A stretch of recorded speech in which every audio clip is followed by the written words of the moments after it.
You are tuned in to the Weekend Review, presented by the Prosper Group, where the right turns to win online. Join us each week as we take a look at what is happening in digital advocacy and politics with a right of center focus.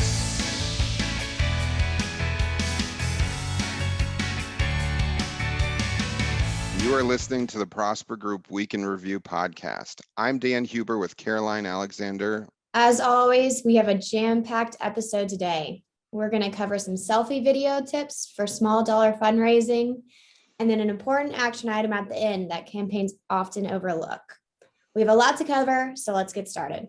Absolutely. We're going to start with the AM Rundown. Every week, we talk about the AM Rundown powered by social listening from the Prosper Group. We send it out daily to political and campaign professionals looking to stay up to date with online trends.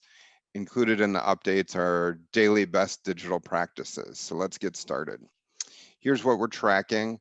We're going to go through this pretty quick today, but we've been talking about the filibuster off and on. It continues to be something that we're seeing pushed from the left in Twitter and the social conversation.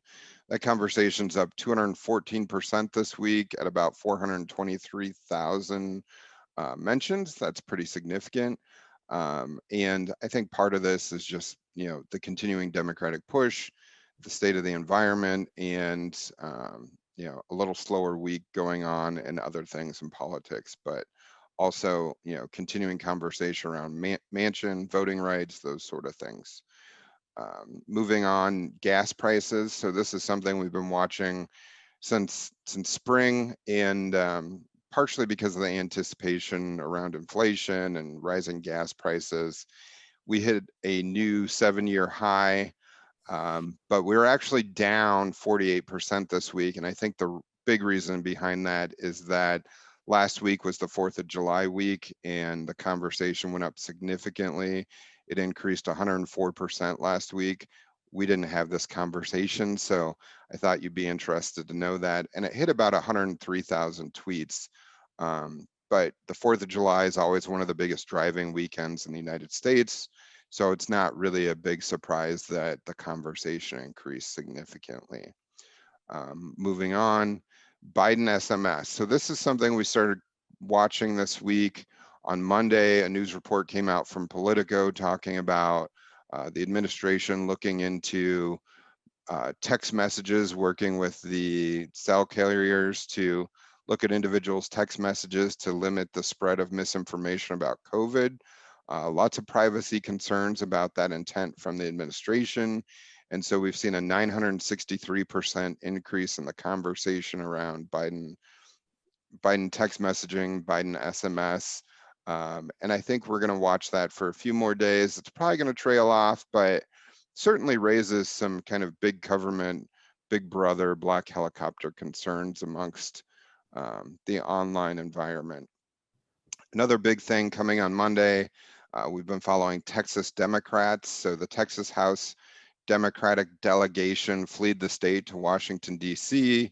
To avoid providing quorum for a special session of the Texas legislature. If you haven't heard about it, I'd be shocked, but the online conversation around Texas Democrats has increased almost 5,000% this week, with 408,000 tweets in the conversation. So definitely a lot of attention being paid there in relation to this broader conversation about voting rights, states' rights, and where that lays. And then finally, we continue to look a little bit at the border crisis. The conversation dropped off this week, 45% week over week, after a lot of attention being played going into the 4th of July week. So recently on the Weekend Review, we've been discussing important campaign roles and specifically with digital directors. But in the next couple of weeks, we want to shift our focus and talk about one of my favorite subjects, which is small dollar fundraising, which is very important for your campaign. We're going to be sharing some information in this area, some expertise from the Prosper Group. So it'll be some great content coming up. And then previously in the podcast, we had discussed the value of videos for small dollar fundraising. Videos get 44% more engagement on Facebook People love organic and DIY videos. They're 2 times more effective for capturing that attention. So I always strongly encourage my clients to take those videos as a strong addition to the campaign, and people tend to love it. So Dan, what tips do we have for listeners interested in making these selfie videos? I think small dollar fundraising is everybody's favorite conversation when it comes to digital, but definitely excited to talk about ways to improve small dollar fundraising and looking forward to discussing that more.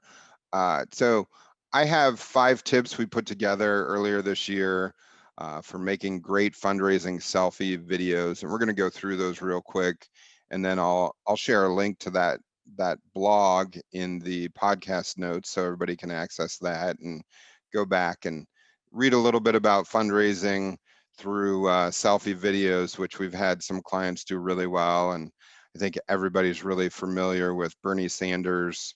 From the presidential election cycle and his, I'm asking you one more time for a donation, but that's definitely something that has been in the news and been featured because it's been powerful, and that authentic piece is really important, and that actually plays into our first tip, which is being authentic is key.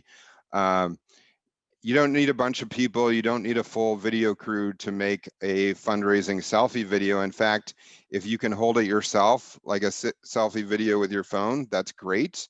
Otherwise, get a staffer to, hold up their phone and shoot it for you, but don't turn it into some sort of big production. Tip number two, keep your videos short. For fundraising videos, you can just do 15, 30 seconds. People don't want to hear a 5-minute diatribe about how you want them to donate. Make it quick, make it consumable.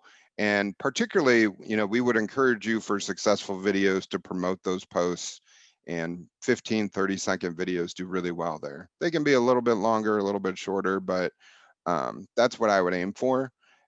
And if nothing else, you can do a short video and a long video for organic, shorter videos for kind of paid promotion. So think about those. Film in horizontal video. Don't do the vertical video. There's a couple reasons for this. Landscape makes editing your raw video much easier. Even if you want to end up with a square or vertical video, you can always trim down from that horizontal landscape view. And so, film this way, don't film this way. And you'll be setting yourself up for success. Optimize your lighting. The easiest way to avoid lighting issues is to record outside in daylight. This time of year, you want to be cognizant about avoiding squinting, but overcast is good. If you can get under a tree, really try and get somewhere where you don't need to wear sunglasses, but people can see your eyes. Be authentic, speak directly to the audience, to the camera.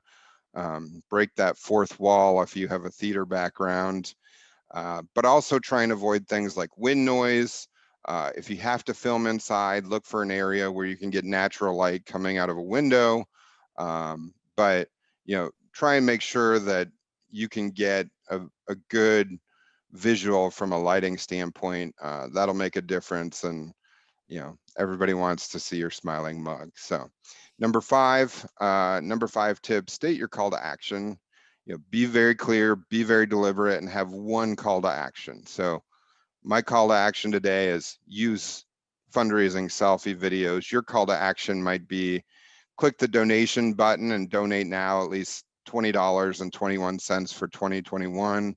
Or you could even do 2022 if you're looking ahead to the 2022 election, win back the House, something like that. Be very clear. It's not even a bad idea to state your call to action up front, state it at the end, do that kind of sandwich mentality. It's really a good way to go. And I'm going to give you one additional bonus tip just from a high level digital standpoint, particularly if you're promoting your call to action, which any positive call to action I'd recommend. Record at least 2 different options and A/B test them. Even Facebook has tools built in that allow you to do that. And use the one that's most effective. If you have 2 and one's more effective, it's pretty pretty easy decision to go with the one that's getting more interaction and making more money for your campaign. So those are definitely things to think about. And in general, I always encourage you to find ways to test in digital. That's one of the great things about digital is you don't have to spend 30, 40, $50,000 and hope that the one that you chose is the right one. You can really make those tests in real time. And, if the people who saw your first video didn't donate right away, show them the second video. It works great. That's it for now on fundraising videos. Caroline, what do we have for a digital action item this week? I looked ahead. I'm a little excited about this one. Yes. So last week was to identify online advocates. So I hope you all spent time doing that. This week is similar, but a little different. We're going to identify social media influencers. Campaigns tend to often look to these social media influencers.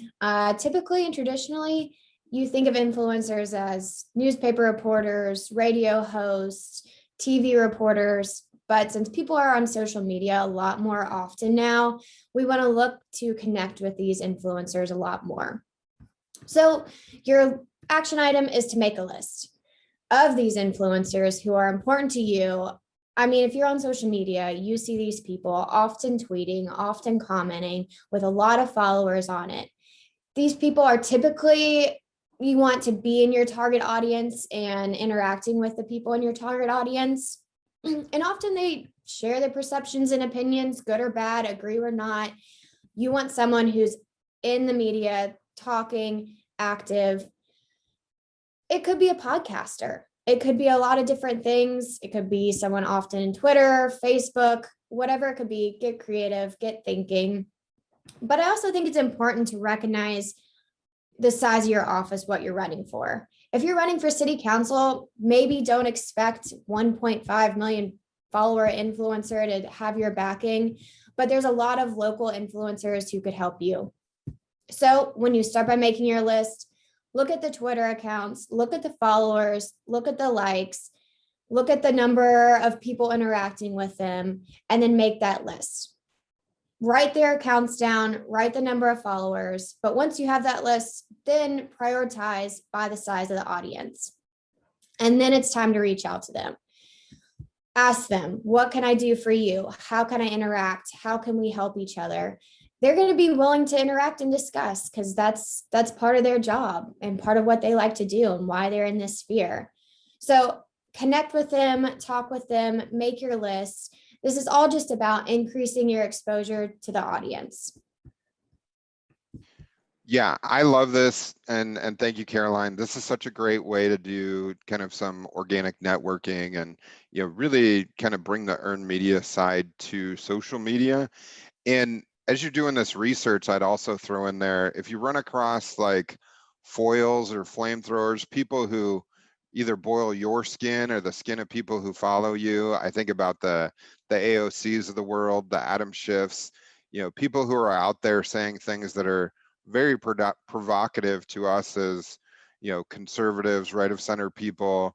And, you can point to and say, this is exactly what we want to avoid. This is, what we don't want to see in our country and our leadership. And here's how I would do that differently. Being able to quote that tweet or share that Facebook post to your followers and say, this is what we need to avoid. Here's how I would do it differently. I think that's really valuable.